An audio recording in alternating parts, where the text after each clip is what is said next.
For 40 years, physicists assumed that when a black hole and a neutron star spiral toward each other, they do it in a clean, circular orbit. Turns out they were wrong. You're listening to Stardrift FM. Tonight, a cosmic collision that wasn't supposed to look like this. A 45-year-old theory about how stars spin, gone. The most energetic particle ever detected may finally have an origin story. A rocket company bounces back from 2 explosions. A shoebox-sized telescope opens its eyes for the first time, and India fires up the engine that will carry humans to space. Grab your coffee. Let's get into it. Back in January 2020, the LIGO detector in Louisiana and Virgo in Italy picked up a gravitational wave signal. Cataloged GW205, a black hole about 9 times the mass of our Sun, merging with a neutron star, 900 million light-years away. First confirmed detection of that type of merger.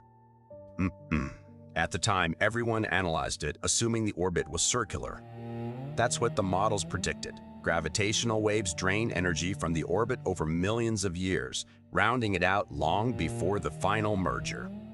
But a team from Birmingham and Madrid just reanalyzed it with a brand new model called PIEFPE, the first waveform model that can measure both spin wobble and orbital shape at the same time, and they found something the old tools couldn't see.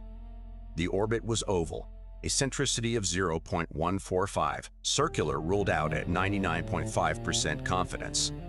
As researcher Grant Pratton put it, the orbit gives the game away. Its elliptical shape just before merger shows this system did not evolve quietly.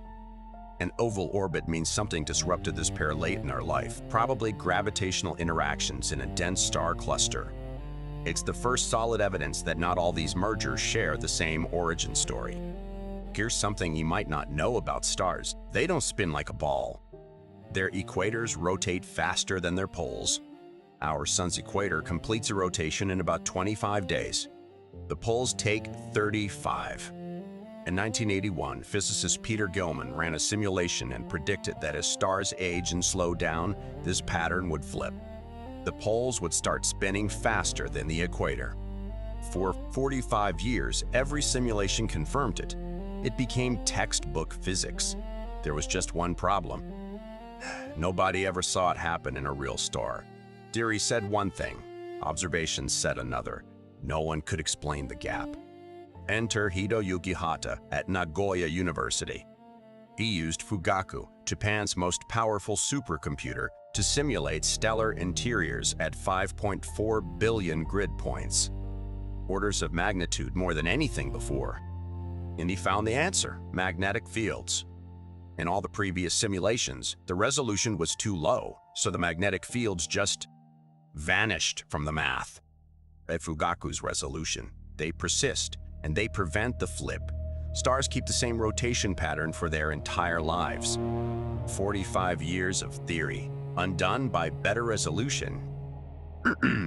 In February 2023, an underwater detector off the coast of Sicily called KM3NT picked up something extraordinary: a single neutrino carrying 220 petty electron volts of energy. To put that in perspective, that's 16,000 times the energy of anything the Large Hadron Collider can produce. The most energetic neutrino ever observed. And here's the wild part: KM3NT was only 10% built when it caught this. 21 detection lines out of a planned 230, sitting 3.5 kilometers deep in the Mediterranean. For 3 years, nobody knew where it came from. No electromagnetic signal, no obvious source. Now, the KM3NT collaboration has published a new study pointing at blazars, supermassive black holes firing jets of plasma directly toward Earth.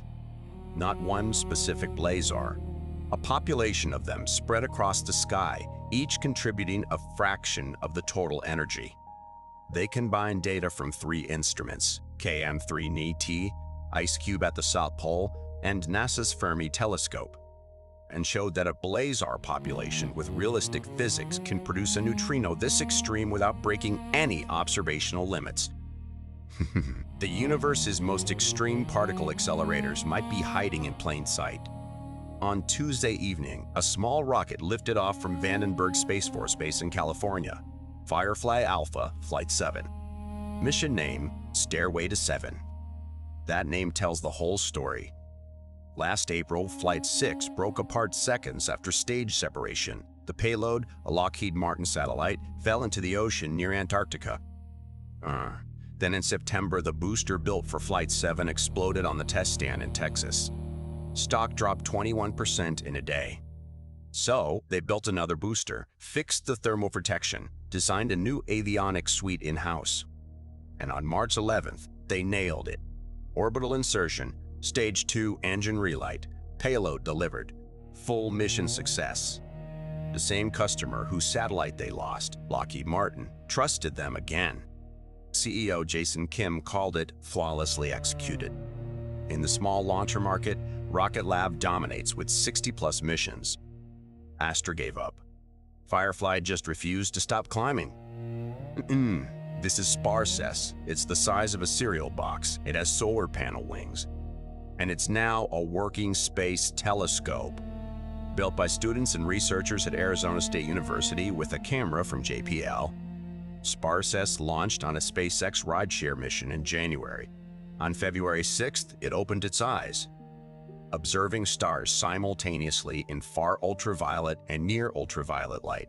NASA announced the results on March 12th. So why does a shoebox telescope matter? Because of the stars it's watching. M-dwarfs. Red dwarfs are the most common stars in our galaxy. They host the majority of an estimated 50 billion habitable zone planets. But they flare 100 times more often than our sun. Those flares blast ultraviolet radiation that can strip away a planet's atmosphere. Without understanding the UV environment, we can't interpret what JWST sees when it looks at exoplanet atmospheres. Hubble can do UV, but it can't stare at one star for 45 days straight. SPARCS can. As PI Gaganyaan put it, we will be sensitive for the first time to the rarest and the strongest of these stellar flares. On March 10th, at ISRO's test facility in southern India, a cryogenic rocket engine called the CE-20 roared to life. For 165 seconds at full power, 22 tons of thrust. The 20th successful hot test for that engine unit. That engine powers the upper stage of India's LVM-3 rocket, the vehicle that will carry the Gaganyaan capsule. And Gaganyaan is India's first human spaceflight program.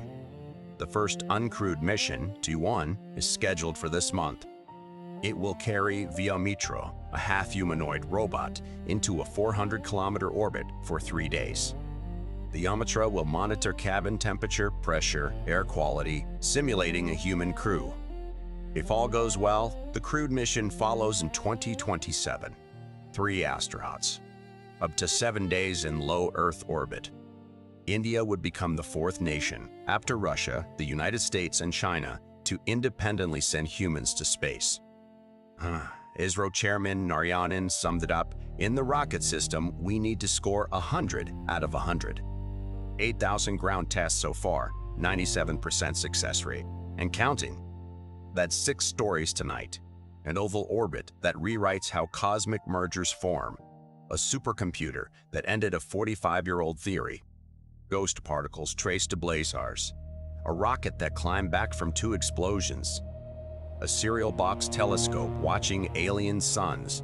And an engine test that brings India 1 step closer to human spaceflight. This is Stardrift FM. Thanks for tuning in.